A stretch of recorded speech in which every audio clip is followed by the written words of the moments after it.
Well, thank you, Brieanna. So this is our first author interview at the new location. So welcome to the Cozy Book Nook 2.0, our new historical house. I was thinking of where I wanted to have the interviews at, and I was like, oh man, I got a really nice fireplace here. I think this is probably like the best location here.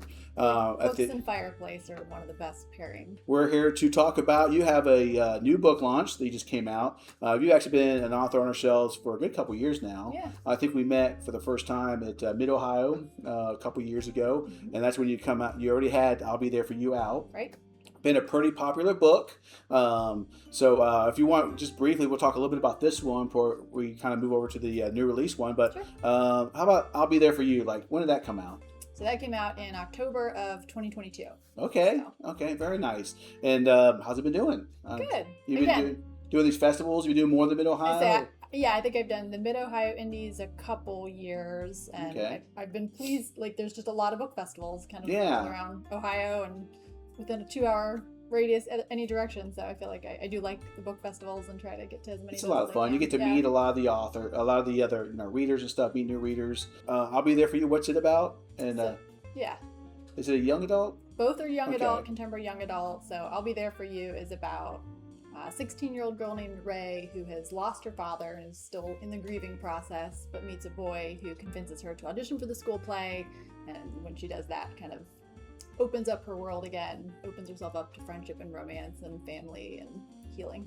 Very nice. We've had to stock up on that a couple of times. So, and I love the beautiful cover of it too. So you have the same cover arts for both books, correct? Yeah, she does a lot for that publisher. And as you can see on this one right here, that's how beautiful that cover. That's actually one of the selling points, and that's actually something we always tell authors to make sure your covers are on point. Yeah. Even on the spines, if you look like right here, just how beautiful that is. It's got the blue that stands out, because if you ever look at like the indie authors, a lot of them are black or white, just straight up with white writing. So here you got the nice color blue, the different colors. So that's a very beautiful spine. And spines are important because when we put your book on the shelves, 90% of the time it's going to be sideways. Yeah, we rotate which ones are facing forward.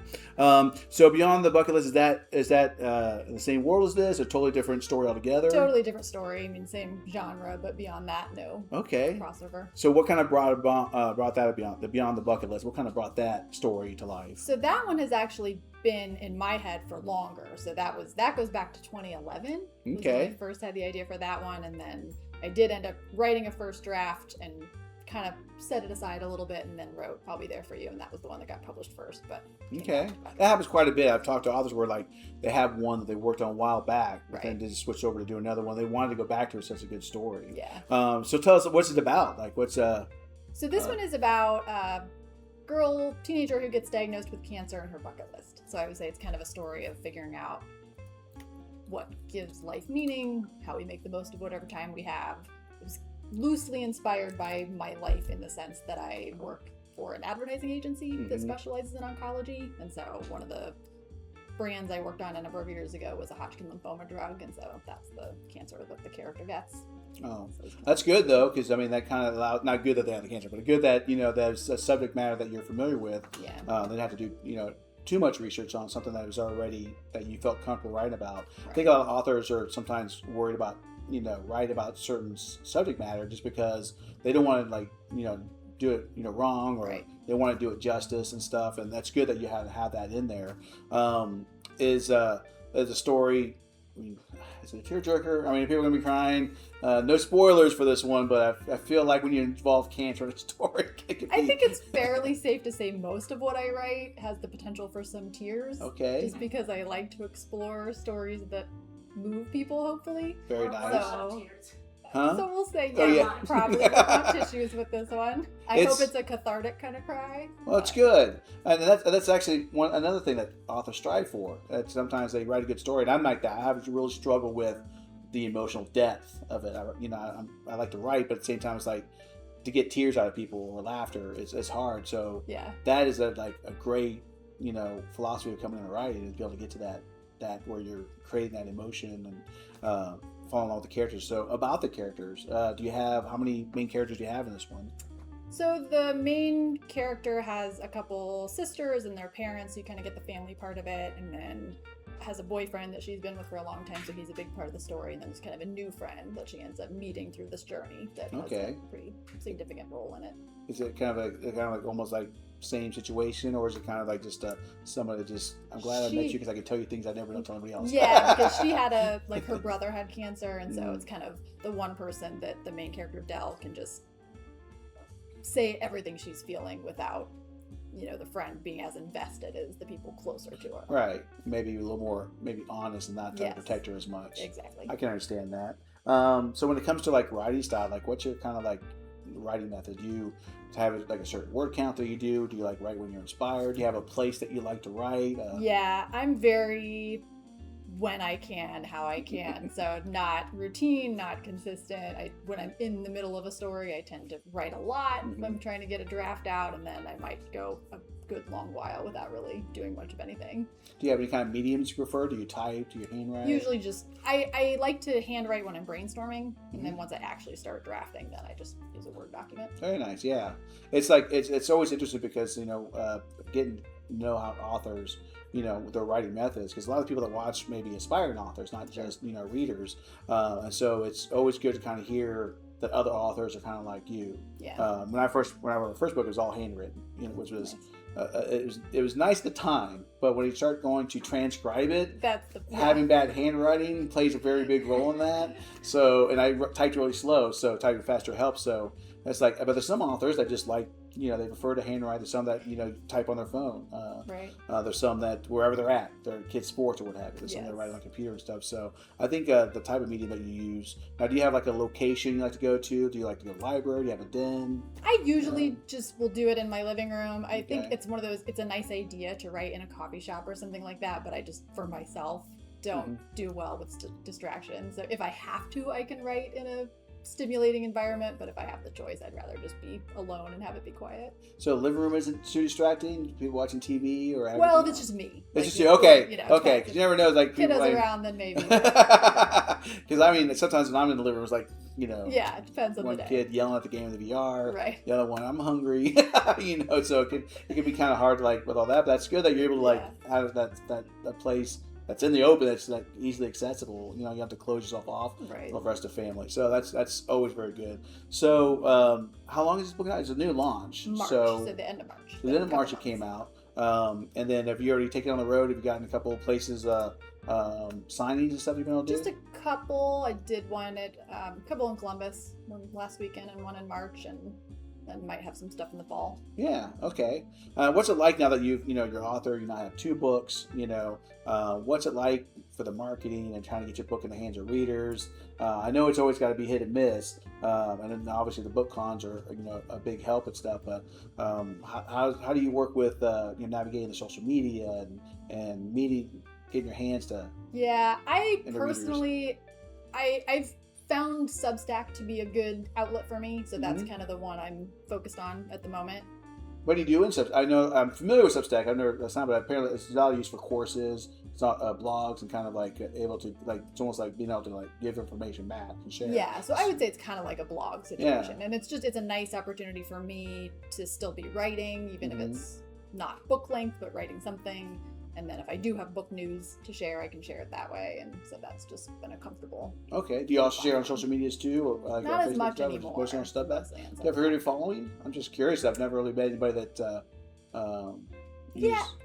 I mean, I feel like it's always hard to tell because I feel like with social media, it's like a higher number, but you don't know how many people are actually seeing what you're posting. And so it's hard to say. Kind of motivated just to see anybody looking. I mean, I remember when we first started a YouTube channel, we were maybe 3 views, we'd be clapping.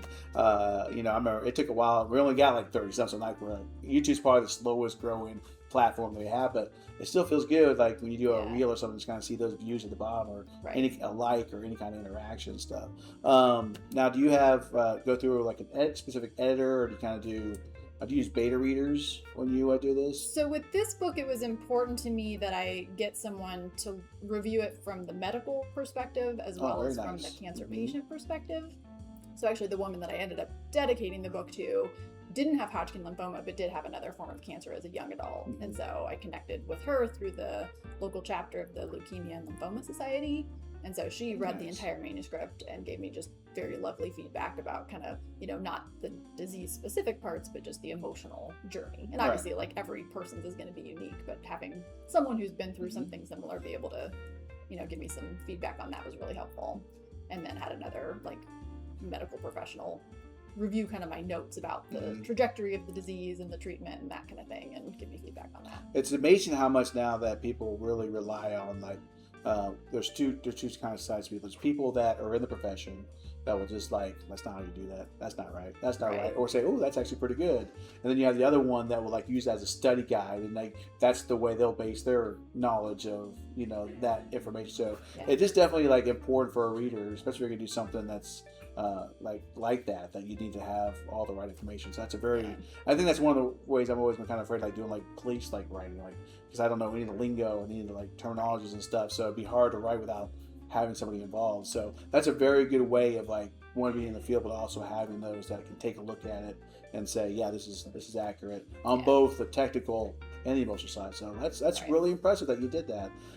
So you got anything in the works now? It's like, are you taking a break? I always feel like a sigh of relief when you finish. Well, I feel like once it's done, then there's kind of the marketing push for it. But I do have a book, the third book I wrote kind of in this set, where both of these were done and neither was on their publishing journey yet. So I have another one that's pretty close to, like, it's done. It's just when I get time to the publishing stage, it'll like need another kind of final edit, but it's very close. You're doing pretty consistent, which is good. I mean, we have had some authors that we try to push, like, you need to have more books come out. You haven't written in probably a decade or so, myself included. I mean, ever since I became a bookseller, I haven't written anything. So, and my mystery novel that I'm writing, that Wave Still, is like 11 years old. But at the same time, it's like, so it's good to see authors that like consistently come out with, not only new books, but good quality books. It's like, and young adults, that's something you're, kind of the realm you want to stay in, or? I've thought a little bit about that. So the next book is in the same contemporary young adult vein. I have another that's 2/3 of a first draft done that's in that same vein, but I've, in the back of my mind, had some thoughts of would I try something in the adult field at some point. So I mean, nothing. I think young adult for the next still a little while. Which actually probably work in your favor too. They always try to say like kind of get known in that specific genre and stuff. That really helps because when people go see your name, they know what to expect. Right. Whether you got some writers that just again like me, just write whatever. You never know what you're gonna get. It's like you're right. Oh, I really like your mystery, and the next one's straight up horror. Yeah. And they're like, I wasn't expecting that. So, but that's good that that you're staying in that realm allows you to kind of.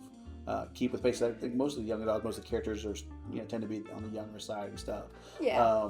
Now, do you use your like kids at all for like help with like the new lingos that are out, or are they still using it's cool or? See, I try to avoid most of that because I know by the time I would write it and it would make it out into the world, it would be not cool anymore. And I usually get the advice to not try to use.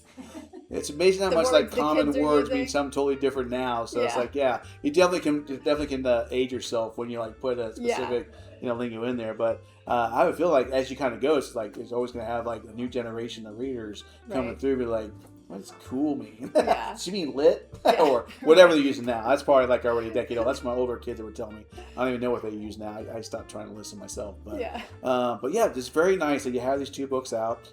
We got any kind of events coming up the rest of this year? We be in Mid-Ohio again? I think I'm waitlisted for that one, so I don't. That's a hard one again. They open like at midnight. Yeah, and I thought because the year before I registered the next morning, first thing, and so it was like 7 a.m, and they were already full. So like it's good that they're popular enough. They're doing well. Did we get you in our book fest?